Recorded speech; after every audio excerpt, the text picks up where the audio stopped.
à tout le monde. Bonjour les membres du jury. J'ai l'honneur d'attaquer le thème la femme peut-elle exercer les métiers liés aux hommes? D'abord, la violation des droits de la femme fait que la société soit toujours perdante, parce que les talents des femmes sont sous-utilisés du fait de la discrimination. Un pays durable ne sera pas atteint dans la vie d'un pays sans une pleine et égale participation des femmes aux activités nationales et professionnelles. Alors, en attendant logiquement à évoquer la place des femmes dans notre société, la femme touchée par un taux de chômage 2 fois plus élevé que les hommes, la femme qui occupe dans les entreprises un tiers seulement des postes d'encadrement, alors qu'elles sont plus diplômées que les hommes. Alors, si Point d'information. Est-ce que la femme a la capacité naturelle d'exercer les mêmes métiers des hommes? Oui, parce qu'elle est capable de tout, parce que si le métier exige des difficultés physiques ou mentales particulières, souvent assujetties à l'un des deux sexes, et que le sexe opposé les possède ou sait très bien les compenser, alors il n'y a aucune raison de refuser la pratique du métier à l'un ou à l'autre. Ce sont ses qualités personnelles qui priment. Alors si une femme, elle peut avoir une force physique, elle peut faire des travaux souvent liés à elle. Aussi, je pense que les femmes sont plus que capables. Le problème n'est pas que la capacité de la femme, mais c'est les stéréotypes que la femme n'est qu'une créature faible, fragile. C'est une perception de société qu'on va maintenant changer. Alors, on ne demande pas que la femme soit supérieure à l'homme, mais qu'elle ait à diplôme égal les mêmes possibilités d'évolution et les mêmes avantages du salaire. Les professions qui sont tout en haut de la hiérarchie sont souvent, malheureusement, occupées par les hommes. Pourtant, ces professions ne demandent pas du force physique. Et je laisse le voir pour le dire, mais l'accès aux responsabilités hommes et femmes ne sont pas égaux. Dans le travail et le domaine privé, les tâches ménagères et d'autres. Et si l'égalité dans l'accès du marché du travail est le modèle de la société contemporaine, alors l'égalité doit aussi avancer aux sphères privées, ce qui n'est pas le cas dans la vie domestique et les soins des enfants. Alors, ce sera accorder exactement les mêmes droits aux hommes qu'aux femmes et de connaître leur capacité d'effectuer toutes les tâches et qu'on peut rencontrer au quotidien, partout et dans tous les domaines. Alors, la capacité d'une femme se montre dans le cas d'une veuve qui occupe des travaux et qui peut réconcilier entre la vie professionnelle et la vie familiale. Et d'autres fameux féministes comme Marie Curie, Jeanne d'Arc, Frida Kahlo, Malala et Rosa Parks. Et d'autres fameux féministes qui ne sont pas connus mais qui sont des héros en leur maison. Merci pour votre attention.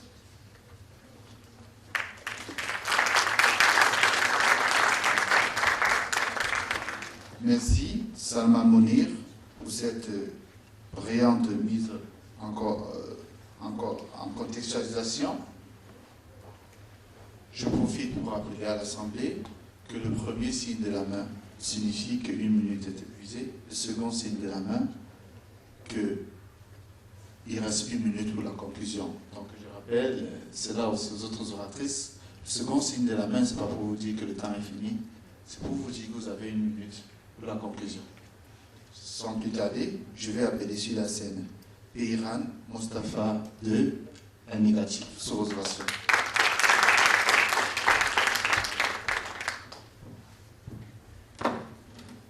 Bonsoir à tous. Nous, de l'opposition, nous opposons tout à fait à la notion que la femme peut effectuer les mêmes métiers de l'homme. Avant de commencer, mon adversaire a dit dans son discours que la femme est faible, est un sexe faible. Si vous pensez que la femme peut effectuer le même métier que l'homme, comment dire que la femme est un sexe faible? C'est vrai que la femme a un rôle primordial dans la société. Elle est la moitié de la société et elle élève l'autre moitié. On ne peut pas nier l'importance de la femme, mais la femme a-t-elle vraiment le pouvoir d'effectuer les mêmes métiers de l'homme? Avant de donner quelques arguments, permettez-moi de faire la définition du pouvoir. Le pouvoir le pouvoir vient du verbe pouvoir, qui signifie avoir la capacité ou avoir la possibilité de faire, de percevoir. Par exemple, lorsqu'on dit que l'on peut faire quelque chose, cela veut dire que on en possède la capacité, personne ne nous empêche, on ne craint pas les conséquences. Point de vue. Je reviendrai à vous. Concernant certaines formes d'expression, on dit simplement qu'on ne peut pas. Le pouvoir est donc proche de la question de possibilité. Il y a donc un ensemble de conditions pour avoir le pouvoir, c'est-à-dire d'avoir la possibilité de faire quelque chose. Vous dites que les femmes sont faibles et fragiles et ne peuvent pas accomplir les mêmes tâches, n'est-ce pas? Comment on peut voir beaucoup d'exemples. Elles sont dans la mairie et à la police. Excusez-moi, vous pouvez répéter parce que je n'ai pas compris très bien. Vous dites qu'elles ne peuvent pas. Pourtant, il y a des femmes qui c'est un exemple, c'est 1 sur million. Il y a d'autres conditions que empêchent la femme de travailler le même métier de l'homme. Donnons un exemple dans notre société. Vous pensez que la femme peut travailler un métier de l'homme dans notre société? En d'autres termes, la notion est la femme a la capacité de réaliser un travail de l'homme. Ce n'est pas question d'égalité, c'est une question de capacité. La nature décide à notre place. Le contexte dans lequel on est élevé joue beaucoup sur la façon de voir les choses. Quand on parle sur le travail de l'homme pour une femme, la première chose qui saute sur la tête est la force physique. La femme est faible. Le travail n'est pas une question d'avis. Chaque métier exige certaines compétences et certaines compétences. Il faut attirer l'attention sur le fait que les femmes trouvent moins grâce à leurs yeux lorsqu'il s'agit de mobilité, de maîtrise d'émotions et de niveau de présence. En plus, les femmes sont trop sensibles. Elle n'est pas capable de supporter des remarques, parfois désagréables, quelquefois faites de manière inconsciente. Parfois, elle ne peut pas supporter les critiques des gens, les critiques de la société, les critiques de sa famille même de sa famille. La jeune fille, plus qu'elle reste dehors, plus elle est exposée au danger que représente l'espace urbain. Prenons un exemple, comme j'ai dit, dans la société comme la nôtre. Jusqu'à maintenant, la femme est la victime de la loi, des hommes et des regards des gens pour elle. Avec une société incivile, elle ne peut jamais travailler ces métiers. Les femmes sont peu nombreuses à postuler à des postes à responsabilité. On observe par exemple que 68% des candidats postulent au métier à la comptabilité sont des femmes. Or, on ne compte que 35% des candidatures féminines au poste de directeur ou de ménagère dans ce secteur. Cela prouve que les hommes sont ambitieux et plus compétents que les femmes. Les féminines doivent faire preuve d'initiative pour entrer dans le monde du travail. Mais avec ces pourcentages, elles n'ont rien prouvé. Elles n'ont même pas encore prouvé que les femmes valent les hommes sur le plan intellectuel et professionnel, en termes de quantité managériale, qualité managériale et de quantité de travail. Les femmes sont... Merci.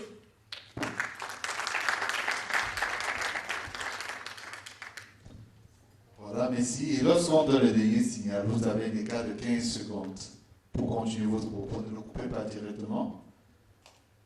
Allez-y, si le juge fait un signal 2 fois, vous avez 15 secondes comme marge par rapport au temps. OK? Merci pour cette brillante contre-argumentation. Nous allons écouter le second membre de l'affirmative, la seconde oratrice, Yasmine. Sur vos orations.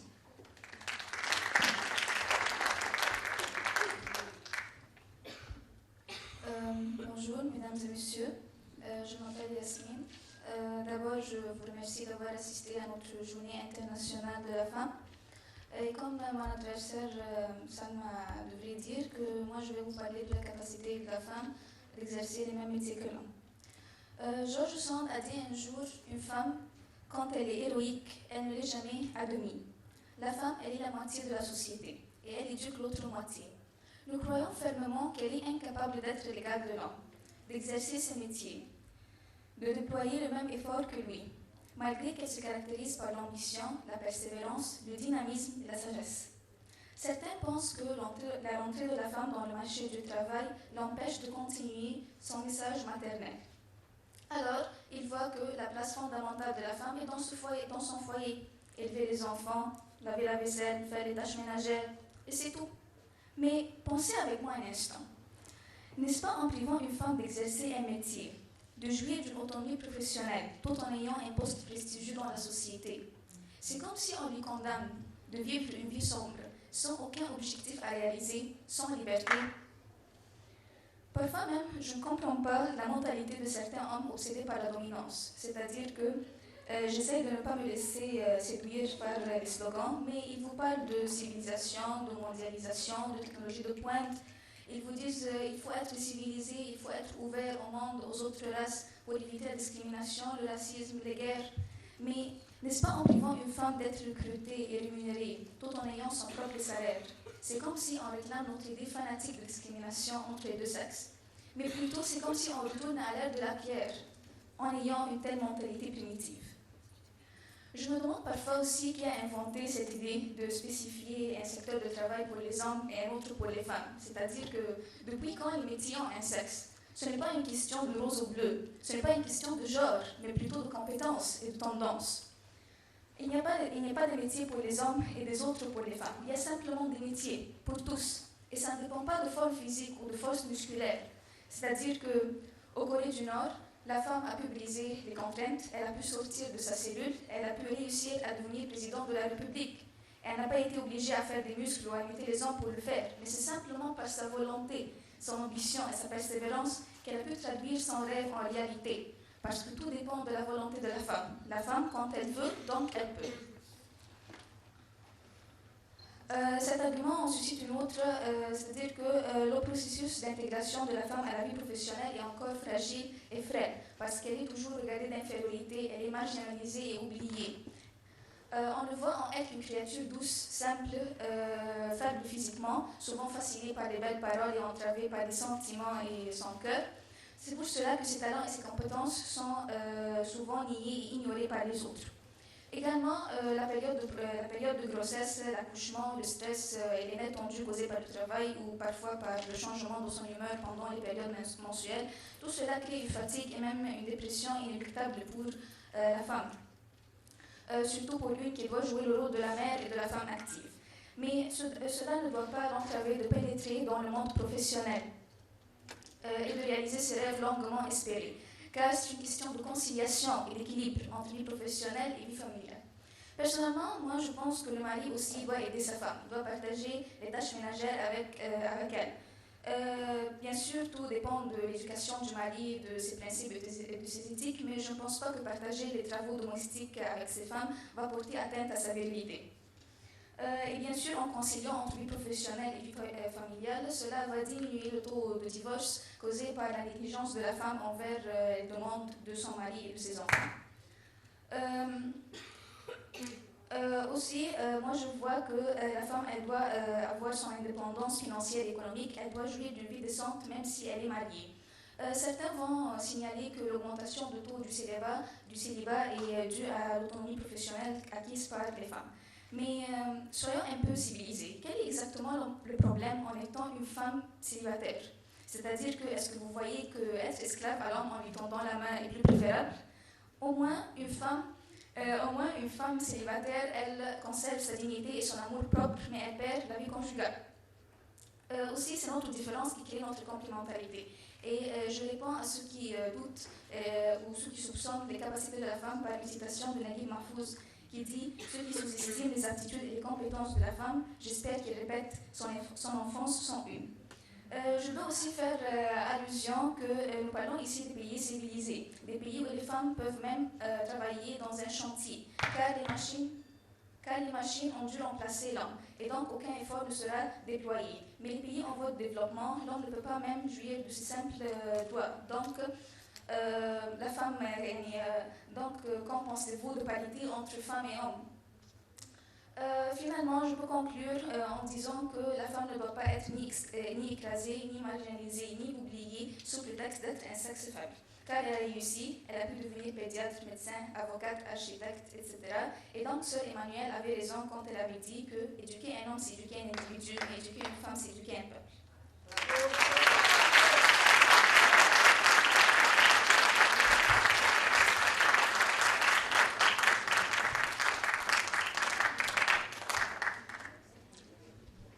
Le débat devient de plus en plus houleux. Voilà vraiment un véritable match de débat. Alors,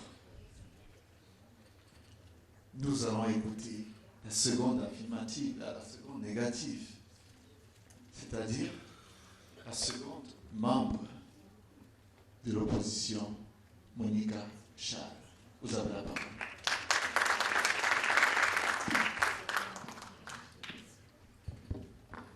Bonjour à tout le jury. Bonjour chers membres de l'équipe de la proposition. Bonjour chers membres de l'équipe de l'opposition et bonjour à toute l'Assemblée. Permettez-moi de prendre la parole pour exprimer notre désaccord avec l'assertion « la femme peut effectuer le même métier de l'homme ». En fait, la femme est différente de l'homme.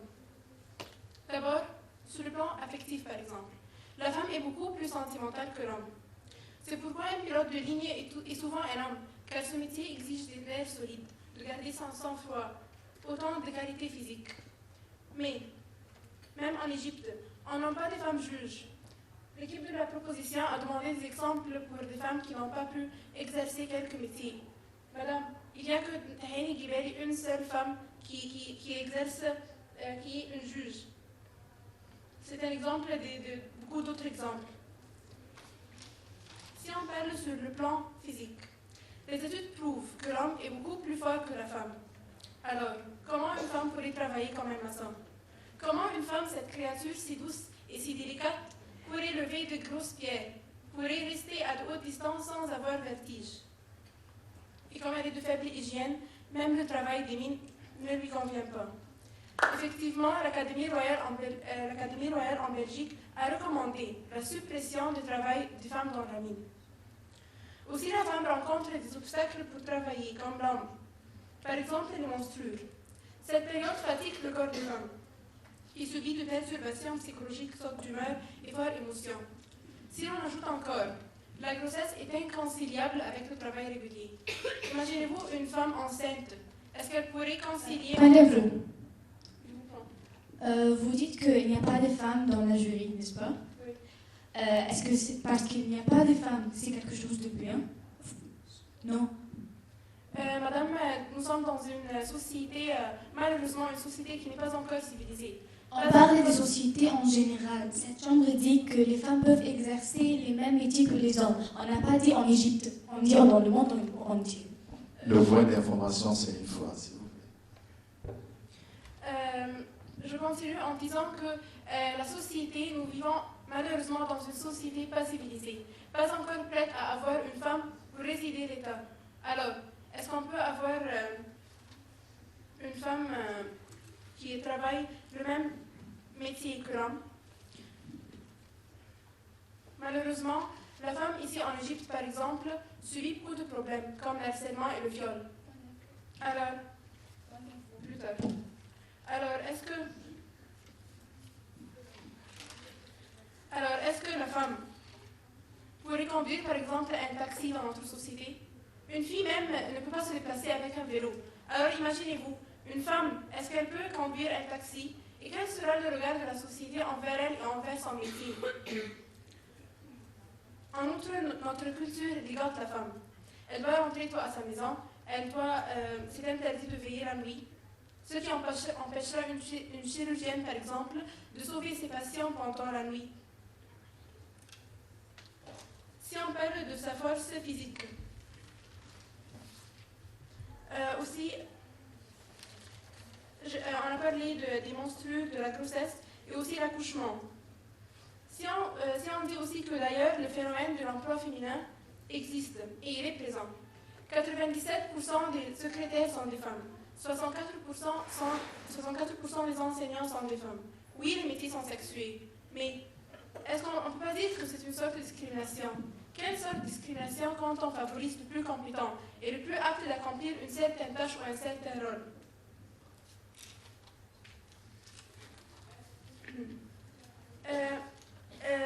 L'équipe de la proposition a dit que la femme est beaucoup plus brillante et plus diplômée que les garçons. Je vais seulement répondre avec un exemple. Si on parle des aptitudes de chaque sexe. Dans les filières scientifiques, par exemple, où les filles réussissent plus, l'Académie des sciences en Suède a décerné 480 prix Nobel en 100 ans. Il y a seulement 11 prix qui ont été décernés aux femmes. 11 sur 480. Car c'est l'homme qui poursuit les carrières scientifiques. C'est l'homme qui fait les études supérieures. Je voulais terminer que, après citer toutes ces différences, on ne peut pas nier que la femme a un rôle primordial dans la société, que la femme n'est pas inférieure à l'homme, mais que Dieu a créé chacun pour un certain rôle et un certain but. Et il faut respecter ça. L'équipe de la proposition a demandé de l'égalité. Mais de quelle égalité parlez-vous quand il y a différence? En effet, l'égalité n'efface pas les différences. Merci pour votre attention.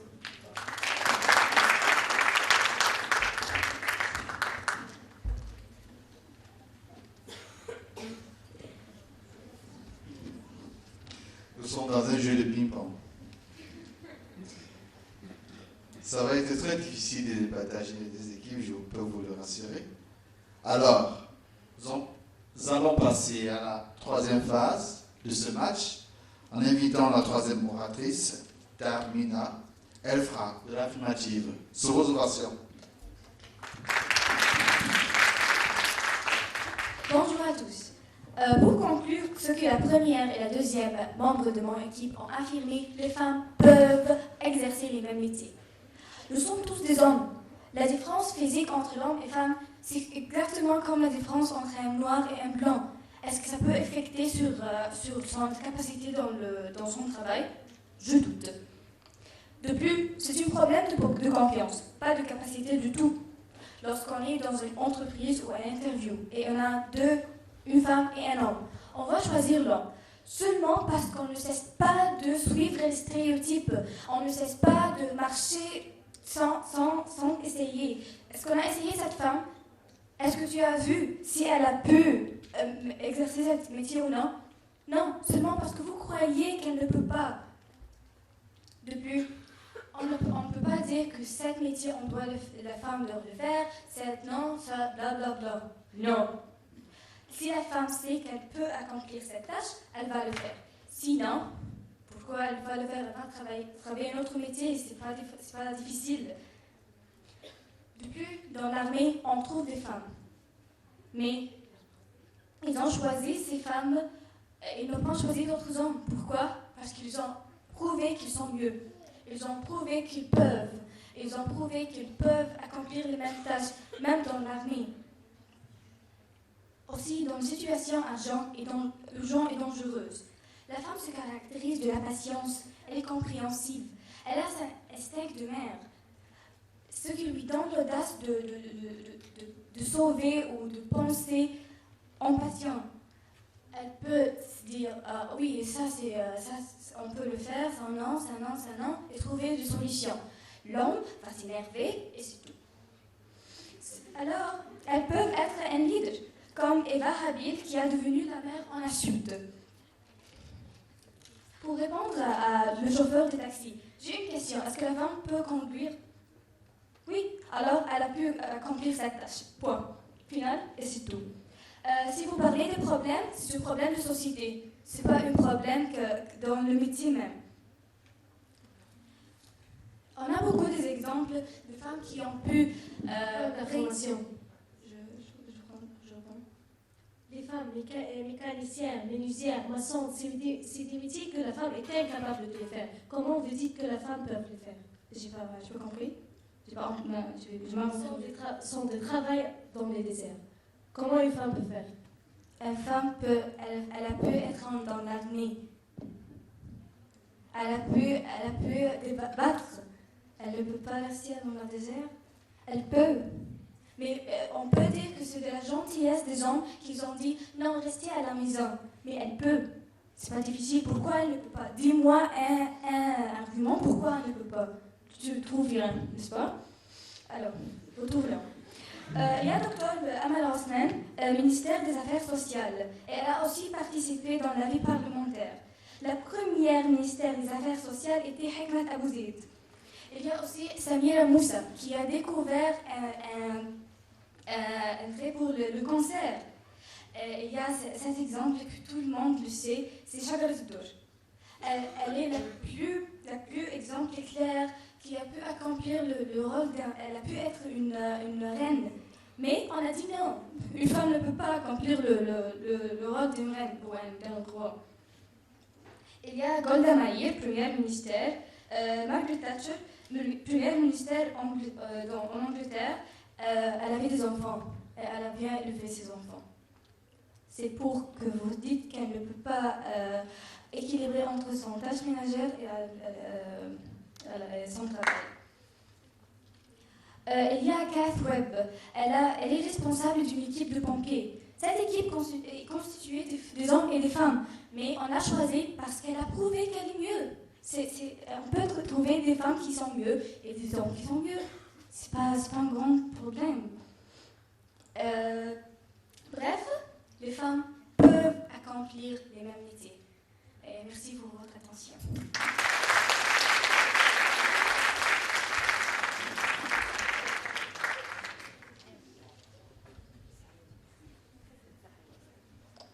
Nous sommes sur le point de clôturer ce match.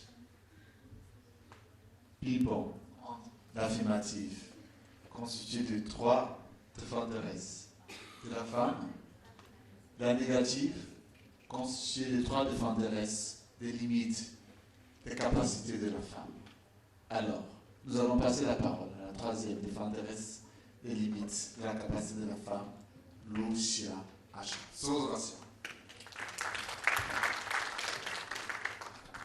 Bonjour à tous. Nous, membres de l'opposition, nous sommes persuadés que la femme ne peut pas faire tout le travail des hommes. Dieu a créé l'homme et les femmes.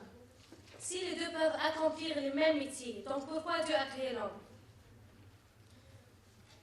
Et vous a dit la 3e membre de l'opposition que la femme peut conduire, mais dans une autre société, mais pas en Égypte, comme l'Arabie Saoudite. La loi empêche la femme de conduire une voiture.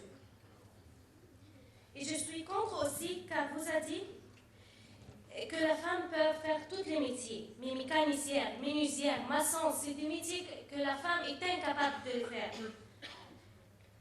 Car les femmes ont un faible corps. Ces métiers demandent un homme. L'homme est un symbole de la force musculaire. Parfois, les femmes ne leur reste qu'une seule solution, c'est lever le drapeau blanc ou s'incliner. Les femmes sont douces, tendres. Certaines femmes ne peuvent pas supporter... Point de vous. À plus tard. Les femmes sont douces et tendres. Certaines femmes ne peuvent pas supporter les difficultés. Par les métiers, certaines femmes perdent leur caractère féminin. La femme est coquette. La femme part dorloter. Elle s'intéresse à leur apparence. Les habits, les vernis aux ongles. Elle aime porter les talons. Et ça ne convient pas avec certains métiers. Je vous prends. Vous dites que la Saoudi arabique, c'est la constitution, n'est-ce pas? Oui, la société. Alors, elle peut conduire ce son seul pour... Non, elle ne peut pas. Dans l'Arabie saoudite, les femmes ne peuvent pas marcher comme ça sans son père ou son frère ou son mari. Ce n'est pas facile de marcher seul. Ce n'est pas maintenant. Les femmes doivent s'occuper des tâches ménagères parce qu'elles font partie de ses devoirs envers sa famille. On vient à un point très important. C'est que la femme ne peut pas rentrer tard à sa maison car elle peut avoir des problèmes avec son mari. Et le plus important, que l'Égypte occupe la deuxième place après Afghanistan dans le phénomène d'harcèlement des femmes. 64% des femmes disent qu'elles sont des victimes de la rue. Les femmes pensent dans plusieurs choses dans la même fois, mais les hommes sont plus déterminés. Comme ma collègue a dit que la femme s'affaiblit et rentre chez elle fatiguée à cause de sa règle. Il est préférable pour elle de se reposer et de se rester. La grossesse et l'accouchement empêchent la femme d'exercer certains métiers. On est également dans le phénomène de travail. L'amitié entre les hommes est plus fort que les métiers des hommes, les métiers des femmes. Il y a une seule chose qui existe entre les femmes, c'est la jalousie. La femme aime parler beaucoup, avec des détails. Mais l'homme, même, ils n'ont pas le temps de faire une commérage. Je vous prends. Mais est-ce que tu ne penses pas que ton regard est trop limité en parlant de l'état de la femme seulement dans la société égyptienne? La femme, elle est humiliée, elle est marginalisée en Égypte. Ton regard est trop limité quand même. Si vous avez concentré, j'ai dit un exemple dans l'Arabie saoudite.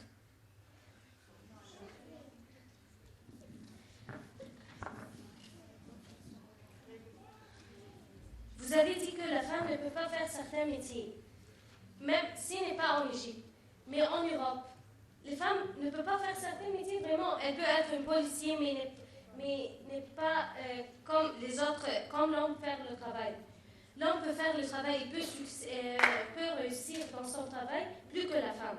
La femme peut, comme j'ai dit, que la femme peut réfléchir dans plusieurs choses à la même fois. Si elle est une pilote, elle va réfléchir comment elle va mourir ou comment sauver les gens qui sont avec elle.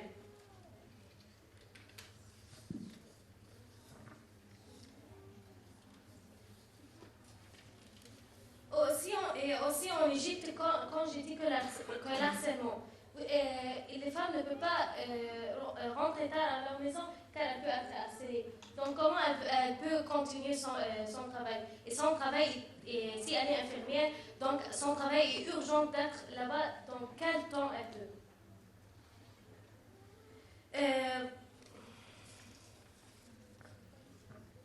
Quand j'ai dit que les femmes peuvent perdre leur caractère féminin, car elles s'intéressent à leur apparence vraiment, mais il y a des travaux dans le désert qui est incapable de les faire. Elles ne peuvent pas marcher.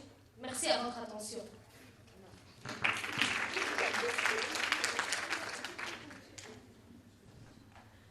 Voilà, nous passons à la dernière phase du débat, qui est de susciter la valeur morale, éthique ou philosophique des positions que les deux camps sont en train de défendre. Alors, nous allons passer la parole au premier membre de la proposition, la première oratrice de l'affirmative, Salma Mounir. D'abord, le mot travail vient du latin tripalium, qui a été un instrument de torture. Celui-ci désigne l'effort, l'application nécessaire pour faire quelque chose. Alors, le fonctionnement de l'univers est fondé sur le travail et l'effort. Et c'est le travail qui consiste l'essence de vie pour toute créature. Alors, le travail des femmes est indispensable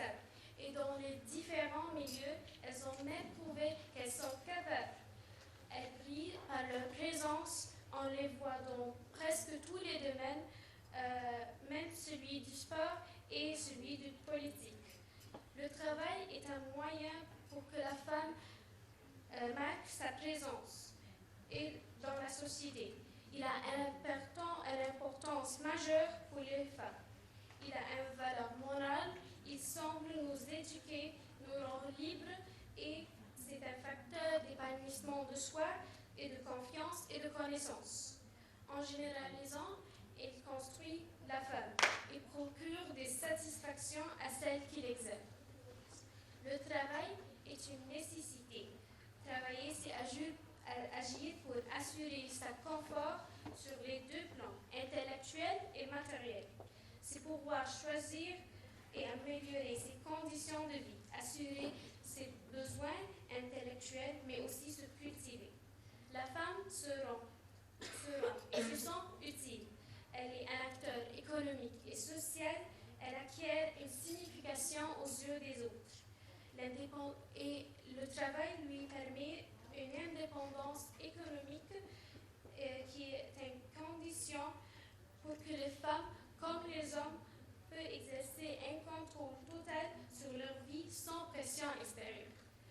Alors, il permet la liberté, l'égalité, mais aussi une certaine solidarité.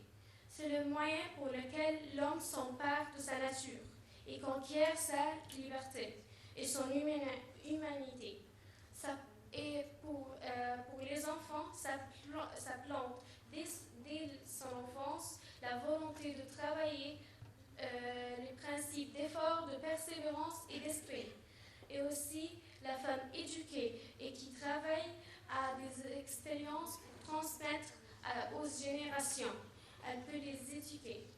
Et aussi, il permet à l'enfant d'être autonome et d'être indépendant et de ne dépendre pas des autres. On ne fait pas alors aussi des exemples comme Marie Curie, qui était une scientifique qui a aidé l'humanité. Alors, si on dit à Marie Curie de ne pas exercer ses métiers, souvent masculines, elle ne va pas aider l'humanité et elle ne va pas servir à soigner des milliers et des milliers des malades. Et aussi Pierre Curie. C'est un exemple pour tous les hommes parce que Pierre Curie a donné la chance à Marie Curie de travailler. Alors, c'est un exemple. Et aussi, on ne peut pas faire la guerre entre les deux sexes. Hommes et femmes doivent travailler pour le bonheur de l'humanité. Merci pour votre attention. Merci bien, Salma Mounir, pour cette valeur entre l'homme et la femme, le défi de la solidarité dans la complémentarité. Nous passons la parole à Perihan Mustafa pour la valeur philosophique de l'opposition.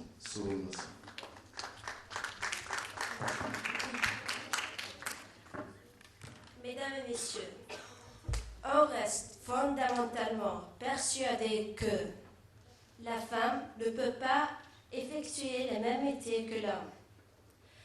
Dans leur lutte pour l'égalité des sexes, les féministes poussées par un désir de reconnaissance immédiat se limitent trop souvent à imiter les hommes, à vouloir vivre et agir exactement comme eux. Les féministes ont tort de vouloir que tout le monde soit pareil. Cela ferait un monde bien ennuyeux. Et pourtant, c'est ce qui arrive trop souvent dans notre monde moderne. Les généralisations sur les femmes et les hommes sont des âneries. Les hommes restent des hommes, les femmes des femmes.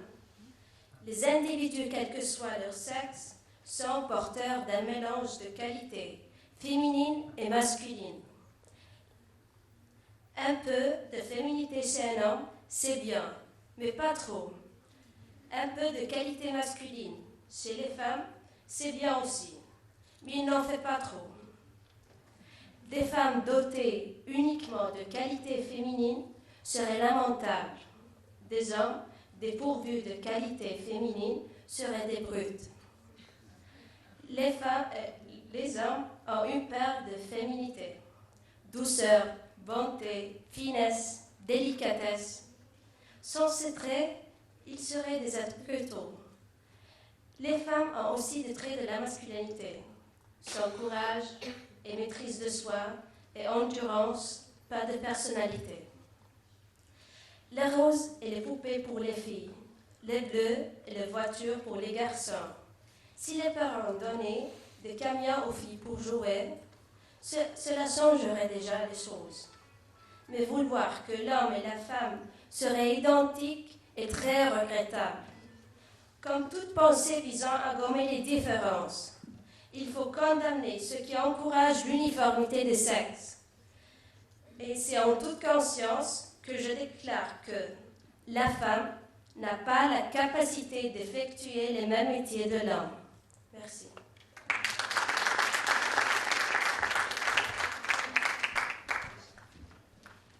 Nous allons inviter les oratrices à s'échanger les poignées. Et par ailleurs, nous remercions l'Assemblée ici présente d'avoir assisté à ce match de débat public dédié à la jeunesse scolaire. Et nous vous remercions pour votre bienveillante attention. Les résultats de ce match seront proclamés demain pour la beauté de l'événement. Les meilleures oratrices seront solennellement acclamées demain, ainsi que les autres membres qui ont pris part à cet atelier. Et nous profitons de l'occasion pour inviter les autres établissements à multiplier pareilles initiatives pour développer la personnalité de leurs apprenants, des enfants, des parents qui ont adhéré à votre école. Alors je vais passer la parole à Dr Mawa, et peut-être au juge s'ils ont des mots à dire, mais je passe la parole.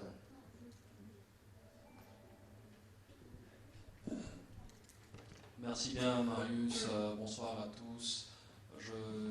Aboubacar Traoré, comme Marius l'a dit, président de la Société laboratoire de l'Université Senghor. Je tiens d'abord à remercier vous tous et vous toutes pour votre présence ici à cet événement avec nous. Et je tiens à remercier Tarmima, Yasmine, Monica, Perihan, Lucia, Salma et toutes les autres, Salma, Nouran, Nermine, Abiba, pour avoir participé à cet atelier. Ça a été un plaisir pour nous de travailler avec vous. Vous êtes de jeunes filles extrêmement intelligentes. Nous vous demandons de travailler, de ne pas vous arrêter, de continuer avec le développement de cet art qui développera aussi vos personnalités qui sont déjà très développées. Et nous espérons que nous allons travailler avec beaucoup d'autres gens comme vous et que vous aussi allez transmettre ce que vous avez appris à vos amis, à vos frères et sœurs pour que tout le monde puisse bénéficier de cet exercice que nous faisons ensemble. Et nous remercions aussi le Centre d'activité francophone et le Dr Mawa de nous avoir donné l'occasion de nous prêter à cet exercice très enrichissant pour nous et pour les apprenantes ici au CAP. Merci bien. Je passe la parole certainement à Joël.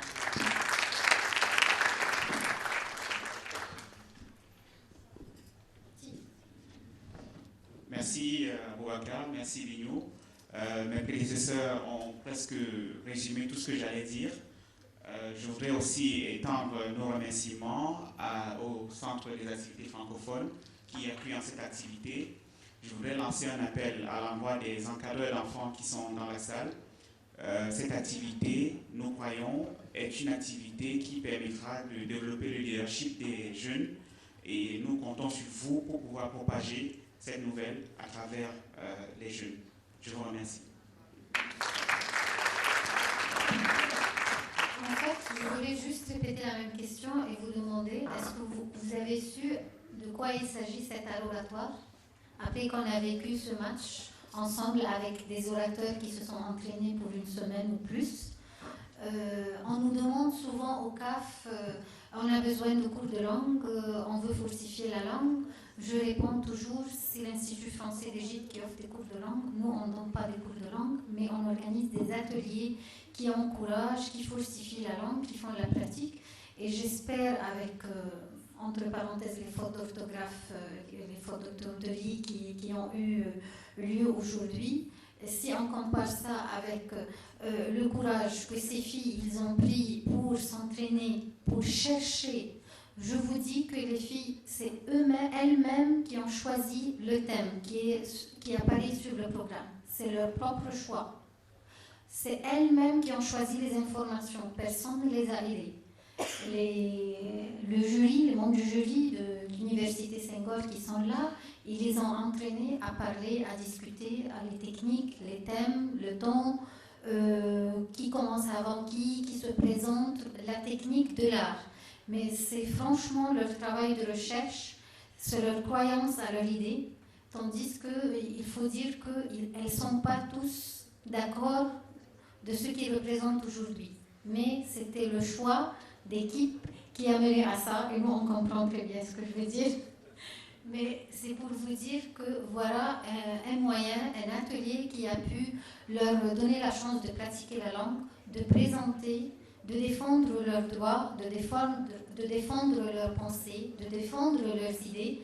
J'espère que ça sera le niveau de communication entre nous comme citoyens égyptiens. C'est ça notre but. C'est avoir une méthode, un respect à l'autre, même si on est pour ou contre. Vous voyez, on est tous à la fin, on ne dit pas qu'on est pour le travail de la femme ou pour l'égalité de la femme ou pour l'homme. Ce n'est pas ça le but du jeu ou de ce match. Mais c'était plutôt d'apprendre à présenter son avis d'une manière respectable vis-à-vis à l'autre, l'écouter et aussi respecter ce qu'il dit. Je vous remercie tous.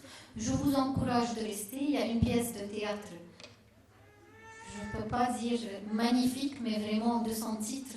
Elle dit que « Au secours, je suis femme » avec l'école Mère de Dieu. Je vous invite à ne pas quitter la salle. C'est vraiment une complémentarité artistique qui va nous clôturer notre journée de femmes aujourd'hui. Et pour vous inciter, pour savoir qui est l'équipe qui a gagné aujourd'hui, je vous invite tous demain de venir toujours au petit théâtre pour savoir qui est l'équipe qui a gagné. Bon, restez dans la salle s'il vous plaît, on va juste changer le décor de la salle et on reprend tout de suite avec la pièce de théâtre. Merci aux membres du jury, merci aux orateurs, vraiment je crois à cette génération. Merci aux orateurs professionnels Binou, Guy et Aboubakr et les autres qui sont encore absents et qui nous ont entraînés aussi durant l'atelier. Est-ce qu'on peut prendre une photo ensemble s'il vous plaît ?